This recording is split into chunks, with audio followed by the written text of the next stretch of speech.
Hola. Hoy nos metemos de lleno en un texto, fundamental en el pensamiento occidental, la Suma Teológica de Tomás de Aquino. Uf, sí, una obra imponente, ¿eh? Vaya ambición la suya. Y nos vamos a centrar en una pregunta que, nos persigue desde siempre. ¿Existe Dios? Vamos a ver cómo intenta responderla Aquino en la primera parte, cuestión 2, artículo 3. Exacto. Es un momento clave ese encuentro del cristianismo con Aristóteles, que se acababa de redescubrir, y Aquino intentando, tender puentes. Nuestra fuente va a ser el propio texto de Aquino, ese artículo. Sí, y es importante porque no es solo un acto de fe lo que plantea. Es un intento muy serio de demostrar que Dios existe usando la razón, partiendo de lo que vemos, del mundo. Pues esa es nuestra misión hoy, desmenuzar esos argumentos, las famosas 5 vías. Queremos pillar la lógica, ver cómo las monta paso a paso y por qué han sido tan importantes. Es como colarse en la sala de máquinas de la escolástica, sí. Vale, pues vamos a ello. Me da mucha curiosidad ver cómo se levanta un edificio así, tan argumentado, sobre algo tan gordo, ¿no? Pues sí, y fíjate, lo primero que hace, que ya dice mucho de su rigor, es no lanzarse a probar sin más. Cierto. Primero pone sobre la mesa las objeciones, las más fuertes, contra lo que él va a defender. Es verdad, es una honestidad intelectual que se agradece. Plantea 2 pegas gordas, como diciendo, sé que esto rechina y tengo que responderlo. La primera, el clásico problema del mal. Claro, la objeción va directa. A ver, si hubiera un Dios que fuera el bien infinito, su propia naturaleza, no debería eliminar el mal, que es lo contrario. No puede existir. Choca con la realidad del mal. Y la segunda objeción se basa en la idea de buscar la explicación más sencilla, ¿no? Lo que luego se llamó la navaja de Ockham. Exactamente. El principio de parsimonia. Si podemos explicar todo lo que vemos con otros principios, pues eso. Por ejemplo, las leyes de la naturaleza para explicar, qué sé yo, por qué llueve. O la razón y la voluntad humanas para explicar por qué hacemos cosas. Entonces, ¿para qué necesitamos meter a Dios en la ecuación? Parece un añadido innecesario si ya nos apañamos con explicaciones más simples. Es superfluo, según esta objeción. Y es fascinante esta estructura dialéctica, ¿verdad? Se enfrenta a los retos más serios. Y no son tonterías, ¿eh? El problema del mal sigue siendo central hoy día en filosofía, en teología. Totalmente. Señal de que fue al núcleo de las dudas. Bueno, pues después de plantear estas objeciones, Aquino dice, vale, ahora mi respuesta. Menciona el Éxodo, aquello de yo soy el que soy, pero donde está la chicha argumentativa, la racional, es en las 5 vías. 5 caminos, 5 razonamientos basados en la observación para llegar a que Dios existe.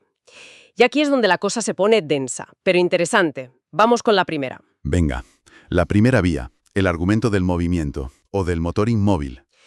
Empieza por algo que vemos todos los días. Hay cosas que se mueven, que cambian.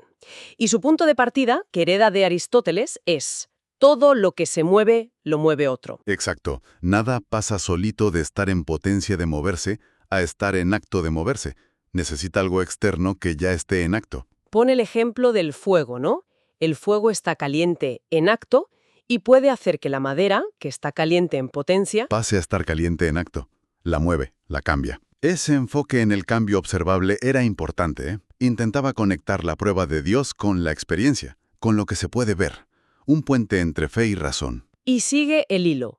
Una cosa no puede ser a la vez, y en el mismo sentido, la que mueve y la que es movida. O sea, no puede moverse a sí misma si parte de la pura potencia. Lógico. Entonces, si algo se mueve, lo mueve otra cosa, y a esa otra, y a esa otra. Pero, ¿hasta cuándo? Y aquí viene el punto clave.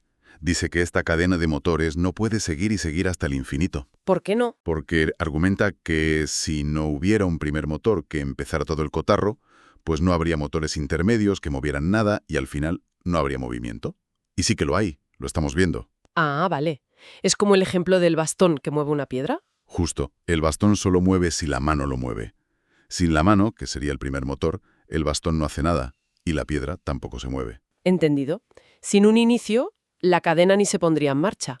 Así que concluye, tiene que haber sí o sí un primer motor. Uno que mueva pero que a él no lo mueva nadie antes. Un motor inmóvil. Y remata, y a este todos entienden por Dios. La fuerza del argumento está en esa idea metafísica, que no puede haber una cadena infinita de causas motoras hacia atrás, necesitas un punto de partida en acto. Muy aristotélico, ¿sí? Bueno, pues pasemos a la segunda vía. ¿La estructura, dices, es parecida? Muy parecida, sí. Pero ahora se fija no en el movimiento, sino en la causa eficiente. La causa que produce algo. Vale. La vía de la causa eficiente o primera causa. Vemos en el mundo que unas cosas causan a otras, ¿no? Causas y efectos por todas partes. Y la premisa aquí es, nada puede ser causa eficiente de sí mismo. Claro, tendría que existir antes de existir para causarse a sí mismo. Imposible. Exacto. Y de nuevo, aplica lo de antes. No podemos tener una serie infinita de causas eficientes hacia atrás. Porque si quitas la primera causa de la cadena, Ujú. No habría causas intermedias y por lo tanto tampoco habría un efecto final. Y efectos finales vemos por todas partes. Es el mundo que nos rodea. vale. Si no hubiera una causa primera, nada de lo que vemos existiría, porque la cadena causal se rompería en el origen. Eso es. Así que, como sí que hay efectos y causas intermedias, tiene que haber una primera causa eficiente. Una que no sea causada por nada anterior. A la cual todos llaman Dios, dice de nuevo. Misma lógica que la primera, pero aplicada a la existencia misma, a la causalidad. Insiste en la necesidad racional de un punto de origen absoluto para todo lo causado. Si no, sería un sinsentido. Vale, vamos por la tercera vía. Esta se mete más en cómo son las cosas, si existen porque sí o si podrían no existir. Sí, la vía de lo contingente y lo necesario. Quizá un poco más abstracta, pero, ojo, muy potente. Parte de que vemos seres que pueden ser y no ser. Cosas contingentes. Nacen, mueren, cambian.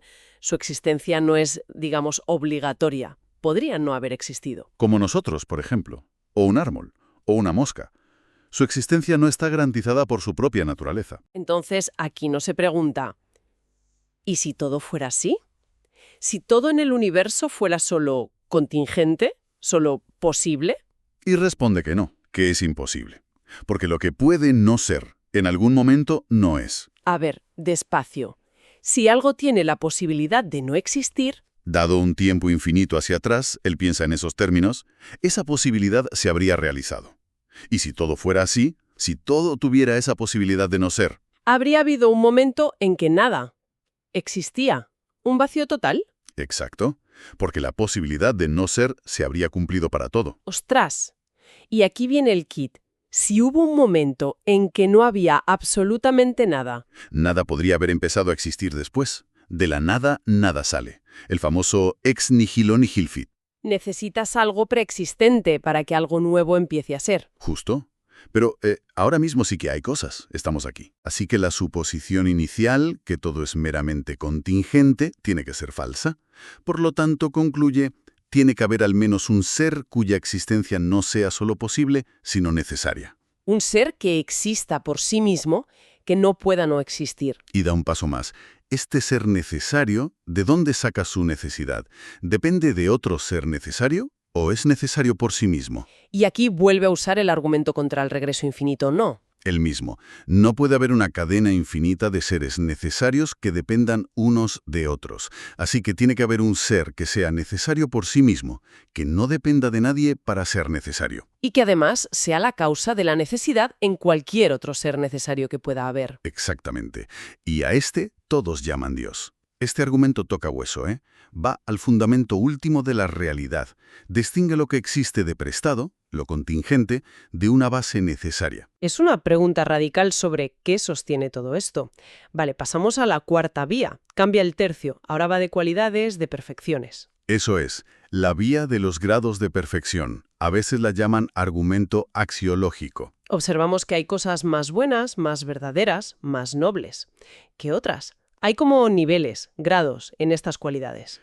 Una jerarquía de valor, de excelencia, que parece que usamos al juzgar las cosas. Y aquí no dice. Estos comparativos, más y menos, solo tienen sentido si hay un referente máximo. Decimos que algo es más caliente cuanto más se acerca a lo máximamente caliente. La comparación implica un estándar, un tope. Una idea que recuerda a Platón, ¿verdad? Las perfecciones relativas participan de una perfección absoluta. Pues sí. Así que, Rafora Aquino, tiene que existir algo que sea lo máximo en bondad, en verdad, en nobleza, y en el fondo, lo máximo en ser. porque para él, ser, verdad y bien van muy unidos. Y aquí da un salto importante. Asume que esa perfección máxima no es solo el listón para medir, sino la fuente, la causa de esa perfección en todo lo demás. Ah, vale. Pone el ejemplo del fuego, que se consideraba lo más caliente, como causa de todo lo caliente.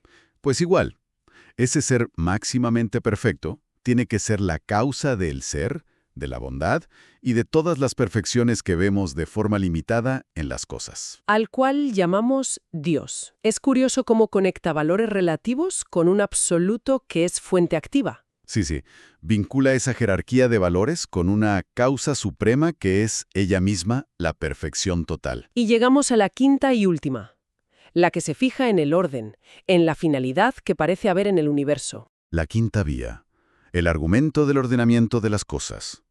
El argumento teleológico, basado en el telos, en el fin.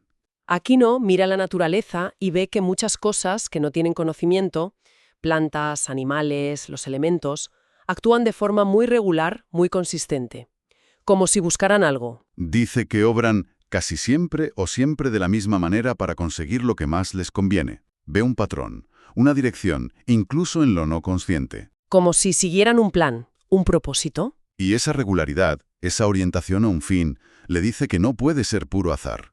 Tiene que haber una intención detrás. Pero claro, las cosas sin conocimiento no pueden dirigirse solas a un fin con intención. Necesitan que alguien inteligente las guíe. El ejemplo clásico, la flecha. No va sola a la diana. Necesita al arquero, su inteligencia y su dirección. Por lo tanto, concluye, tiene que haber un ser inteligente que dirija todas las cosas naturales hacia sus fines. Una especie de director de orquesta cósmico. Una inteligencia ordenadora, sí, que está detrás del orden y la finalidad que vemos. Y a este le llamamos Dios. Este argumento se basa mucho en esa percepción de propósito en la naturaleza. Si hay orden y finalidad, sobre todo en lo no inteligente, tiene que haber un ordenador inteligente detrás. Esa es la idea. Exacto. Conecta el orden que observa con la necesidad de una mente que ordene. Bueno, pues ya tenemos las 5 vías desplegadas. Pero Aquino no acaba ahí, ¿verdad? Vuelve a las objeciones del principio. Sí, cierra el círculo. Típico de la estructura escolástica. Objeciones, desarrollo, las vías y ahora, refutación de las objeciones con lo que ha demostrado. Vale, la primera objeción, el problema del mal. ¿Qué responde? ¿Se apoya en San Agustín, dices? Sí. Dícera que Dios, precisamente por ser el sumo bien y todopoderoso, no permitiría el mal si no fuera porque es tan bueno y tan poderoso que puede sacar un bien incluso de ese mal. O sea que, Que permitir el mal para luego ordenarlo hacia un bien mayor es parte de su plan, de su bondad infinita. vaya, El mal no negaría a Dios, sino que su existencia, permitida y ordenada a un bien superior, sería una muestra de la sabiduría divina.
Sí.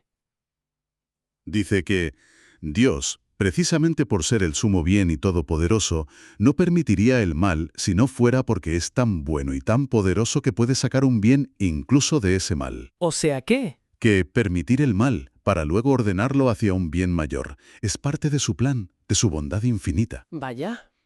El mal no negaría a Dios, sino que su existencia, permitida y ordenada a un bien superior, sería una muestra de la sabiduría divina.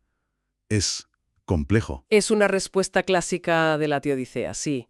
El intento de cuadrar un Dios bueno con el mal que vemos. Y la segunda objeción, la de la navaja de Occam, Sí.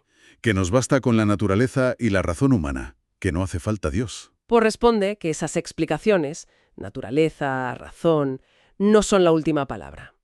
La naturaleza, como vio en la quinta vía, actúa buscando un fin, Ujú. y eso implica que necesita una dirección inteligente superior, Dios. Así que la naturaleza sola no se basta. Correcto. Y lo mismo con la razón y la voluntad humanas. Como son cambiantes, contingentes, imperfectas, no pueden ser el principio último. Necesitan remitirse a un principio primero que sea inmutable y necesario, como argumentó sobre todo en la tercera vía. Justo. No es que niegue las causas naturales o humanas, sino que las ve como causas segundas, intermedias. Que dependen, en última instancia, de Dios como causa primera, fundamento necesario, inteligencia ordenadora. Así que las objeciones, según él, quedan integradas en su sistema. Vaya tour de force intelectual. La verdad es que sí. Bueno, hagamos un poco de recapitulación. ¿Qué hemos visto? Hemos seguido a Tomás de Aquino en un razonamiento brutal, ¿eh? Parte de cosas que vemos. Movimiento, causa, seres que nacen y mueren, diferencias de calidad, orden natural. Y desde ahí, construye 5 argumentos distintos. 5 vías racionales. Que según él llevan todas a lo mismo, a la necesidad de un primer motor, una causa primera, un ser necesario, la perfección máxima y fuente de toda perfección, y una inteligencia que ordena todo. Y el punto final de cada vía lo identifica con Dios.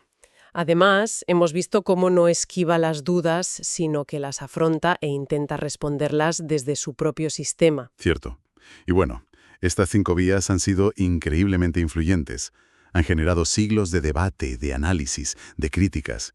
Es clave entender que su poder de convicción depende mucho de si aceptas o no sus puntos de partida metafísicos. Premisas como que no puede haber una cadena infinita de causas hacia atrás, o el principio de causalidad aplicado a la existencia misma, o esa conexión entre perfección máxima y causa. Exacto. Que hoy en día no todo el mundo comparte, claro. Pero, te convenzan o no, entender cómo funcionan es vital para pillar una corriente central del pensamiento occidental, ese intento enorme de juntar razón y fe con las herramientas filosóficas que tenían. Un esfuerzo por responder las preguntas más gordas sobre la realidad. Sí, Y para terminar, podríamos dejar una pregunta en el aire, ¿no? Más allá de si estamos de acuerdo o no con Aquino. podríamos plantearnos cuál de estas 5 vías nos resuena más hoy, o al revés, cuál choca más con cómo entendemos el universo ahora, desde la ciencia actual o desde otras filosofías. ¿Son argumentos que se podrían, digamos, actualizar? ¿O están demasiado atados a esa metafísica de Aristóteles y Tomás? Buena pregunta. O incluso otra, ¿el Dios al que llega cada vía es exactamente el mismo? ¿Es lo mismo un primer motor que una inteligencia ordenadora? ¿O que la bondad máxima? ¿O son como facetas distintas que él luego une bajo el mismo nombre? Ahí queda eso. Son preguntas para seguir dándole vueltas. Demuestran que estos temas de fondo, planteados hace siglos, siguen vivos y nos siguen interpelando. Una invitación a seguir explorando.